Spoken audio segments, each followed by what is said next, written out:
नमस्कार मंडळी, मटण किंवा चिकनचा रस्सा शिल्लक राहिल्यानंतर तुमच्याकडे कुठला मेनू केला जातो? आमच्याकडे तर ठरलेला मेनू असतो, तो म्हणजे रस्सा भात. तर माझ्याकडे चिकनचा रस्सा शिल्लक राहिला होता, मग काय लागले कामाला. रस्सा भाताची माझी असलेली रेसिपी अतिशय सोपी आहे. त्यासाठी इकडे फक्त आपल्याला कांदा आणि टोमॅटो लागणार आहे. 2 मध्यम आकाराचे कांदे आणि 2 मध्यम आकाराचे टोमॅटो आपल्याला उभे चिरून घ्यायचे आहेत. कांदा टोमॅटो आपला चिरून झालेला आहे. चिकनचा जो रस्सा होता तो सुद्धा मी गरम करून घेतलेला आहे. आता इकडे 1 वाटी तांदूळ जो आहे तो स्वच्छ धुवून घेतलेला आहे. त्याच्यामध्ये आपल्याला 2.5 वाटी रस्सा घालून घ्यायचा आहे. त्यानंतर कांदा आणि टोमॅटो घालून घ्यायचा आहे.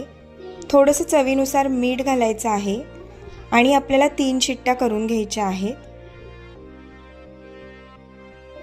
कुकर गार झालेला आहे आणि आपला इकडे रस्सा भात आता तयार झालेला आहे. तुम्हाला हवं तर वरून तुम्ही तूपसुद्धा घालू शकता. वरून मस्त हिरवीगार कोथिंबीर घालायची आहे. खाण्यासाठी तयार आहे इकडे आपला रस्सा भात. रस्सा भाताची झटपट रेसिपी तुम्हाला आवडली असेल तर व्हिडिओला नक्की लाईक करा. पुन्हा एकदा भेटूया अशा छानशा व्हिडिओमध्ये. तोपर्यंत बाय बाय.